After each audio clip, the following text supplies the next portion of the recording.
Right, here now is part two of my exclusive interview with the First Lady Melania Trump, and I asked her about the media's attacks, even on her own son, Barron. We'll talk about the MeToo movement and much more. Let's talk about the media, and there's been a lot of controversy because he says it's fake news, or some of it's fake news. Do you agree? Some of it it's fake news. I would say don't believe everything what you hear and what you read. Not all of it, but some of it, it's fake news. Even your young son has been brought into this at times. That doesn't, that would make me angry. Does that make you angry? It does make me angry because children should be off limits. And I protect him and I want to give him normal life as possible. This is not normal life, but I like to protect him and give him the childhood that he deserves. Do you feel it's working out as best you can? I've met him. He seems like a young, very respectful, happy kid. He's very happy, he's strong, he's tough, he's enjoying life in Washington. Who's he more like, the fighter, the outward fighter, Donald, or his mom? He has both qualities. He's a fighter. He's a fighter. He has a soft, beautiful heart, but he's a fighter too, and he's very strong.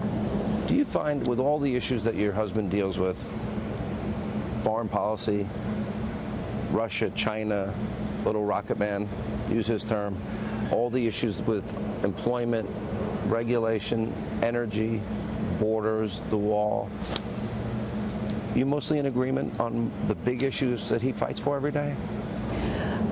With policies, some of them I agree, some I don't, and I give him my opinion. But he's the president, he was elected, so.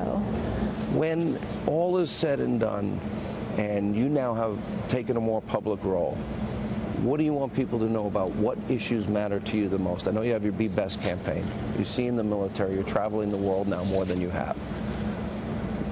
What do you want people to know about what's important to you as First Lady? Well, my Be Best initiative, it's in early stages, and I'm very proud what I accomplished so far. And I have 3 pillars that it's focusing on. It's well-being of children, opioid crisis, and social media use. So I travel the country, I meet with the people, I meet with the parents, and I want to shine a spotlight on the organization and programs that support children and want to be the best for them to grow up in responsible adults. On borders in particular, you did go down to the border and you met with a lot of Border Patrol guys. I've been down there 13 times in my 23 years of Fox. Everywhere from the Rio Grande to San Diego, in drug warehouses.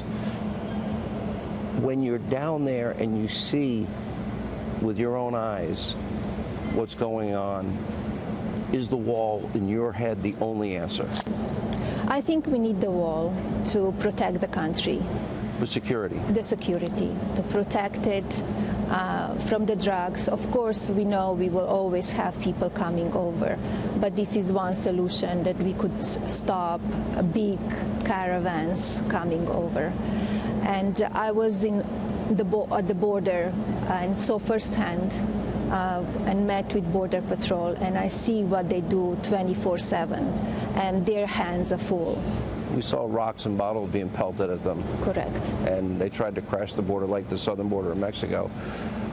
You recently spoke out about the MeToo movement. We saw what happened with Justice Kavanaugh in his confirmation hearing, which to me is so over the top. But you also said, yes, we take it seriously, listen to women, but then you've talked about due process and the presumption of innocence. Do you feel that's missing in this movement? I think we should all be heard, women and men. We need to be heard and we need to be treated equal. Remember every time before we ever heard from some of the individuals in the Justice Kavanaugh case, you'd hear people say, I believe. We hadn't heard from anybody. You can't believe till you're proven guilty. You cannot be guilty till you're proven guilty. And that's very important that we follow the law. I want to talk about your journey a little more, because we kind of glossed over it, because you grew up in a small town, Slovenia, then You're a model in Milan and in Paris. You were independent. You were alone at that time. Correct. Now, did you grow up wanting to be a model, or? I studied design and architecture and stopped my study architecture because I wanted to go in modeling business and professional career as a model. So I moved to Milan and Paris and then And how New young York. were you at that time? I started modeling in Slovenia first when I was 16. And then went to Milan and then start from then on. Were you with your parents, or were you I was independent? alone. You were alone. Independent, yes. So you grew up fast at a young age, independent Correct. at a young age. Yes. As you look back on that, and then your journey from Paris and Milan to New York, did that make you the person that says that they are confident, a good friend, and true to herself? Yes. My journey made me that. Madam First Lady, thank you so much for being with us. We really Thank appreciate you. it. Thank you.